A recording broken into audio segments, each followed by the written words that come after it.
আজকের আলোচনা হলো মোলার দ্রবণ নিয়ে। মোলার দ্রবণ প্রথমত কাকে বলে ওটাকে জানতে হবে। মোলার দ্রবণ কি?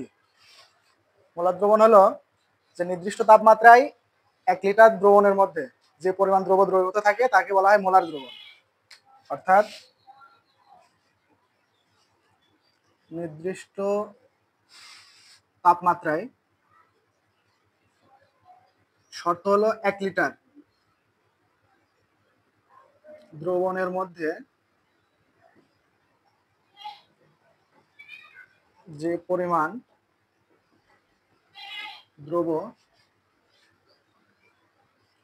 দ্রবীভূত থাকে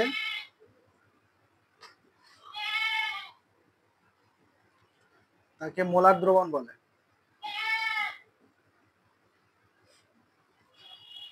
আচ্ছা, তাহলে এখানে আমাদের দুইটা শর্ত আছে।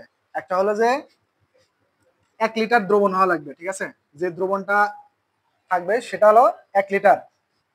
আর যে পরিমাণ দ্রবীভূত থাকে, যে আরেকটা জিনিস যে দ্রব আর দ্রবণ, এই দুইটা জিনিস বুঝতে হবে। ধরো আমি এখানে একটা পাত্রের মধ্যে যদি পানি দিই, দ্রাবক পানি যেটা সেটা হলো কি দ্রাবক, পানি যেটা সেটা হলো দ্রাবক, আর লবণ যেটা মিশাচ্ছি এটা হলো দ্রব। অর্থাৎ যে পদার্থটা দ্রাবকের মধ্যে দ্রবীভূত হয় সেটাকে বলা হয় হচ্ছে যে দ্রব। তো এরকম পানির অপশন হতে হবে 1 লিটার। পানিটা হওয়া লাগে কতটুকু? 1 লিটার। আর লবণটা যদি 1 মোল হয় তাহলে সেটাকে বলা হবে 1 মোলার।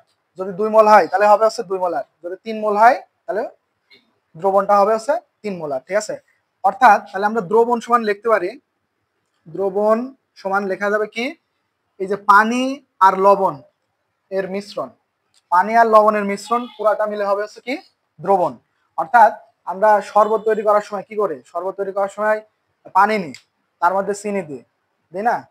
তো পানিটা হচ্ছে আমার দ্রাবক, অর্থাৎ যে পদার্থের মধ্যে আমি পানি দ্রবটা মিশাবো সেই পদার্থটা হচ্ছে দ্রাবক।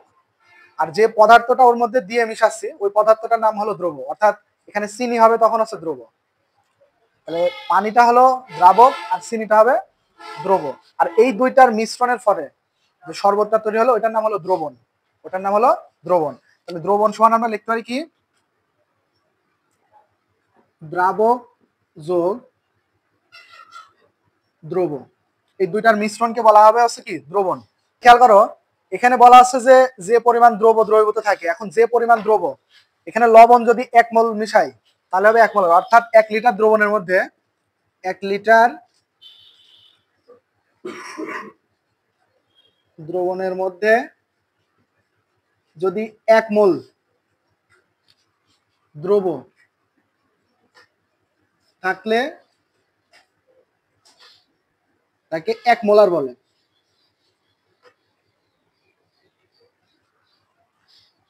কন্ডিশন একটাই, 1 লিটার দ্রবণের মধ্যে 1 মোলের জায়গায় যদি 2 মোল থাকে তখন তাহলে তাকে বলা হবে 2 মোলার দ্রবণ, ঠিক আছে?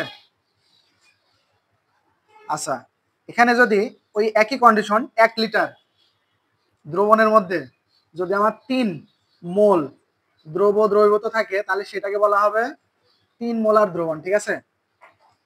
আচ্ছা, এখন বইতে তোমাদের একটা বিষয় আছে সেমিমোলার আর ডেসিমোলার। সেমিমোলার আর ডেসিমোলার এটা কি? কন্ডিশন একটাই, 1 লিটার দ্রবণের মধ্যে যদি 0.5 মানে কি, 0.5 মানে হলো 1 মোলের অর্ধেক। তাহলে 1 মোলের অর্ধেক যদি থাকে তাহলে তাকে বলা হবে সেমিমোলার।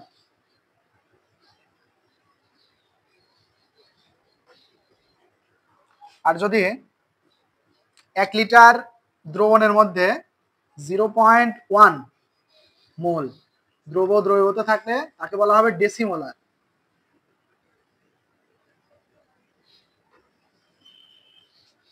এই দুইটা জিনিস মনে রাখতে হবে যে 1 লিটার দ্রবণের মধ্যে যদি 0.5 মোল মানে অর্ধেক, 1 মোলের অর্ধেক যদি থাকে তাহলে সেটাকে বলা হয় সেমিমোলার। আর যদি 1 মোলের 10 ভাগের 1 ভাগ, এই যে ডেসি মানে কি, ডেসি মানে হলো 10 ভাগের 1 ভাগ, তাহলে 10 ভাগ 1 মোলের 10 ভাগের 1 ভাগ মোল যদি দ্রবীভূত থাকে তখন সেটাকে বলা হয় ডেসিমোলার। এই দুইটা কন্ডিশন আমাদের মনে রাখতে হবে, এই দুইটা বিষয় মনে রাখতে হবে যে সেমিমোলার জিনিসটা কি আর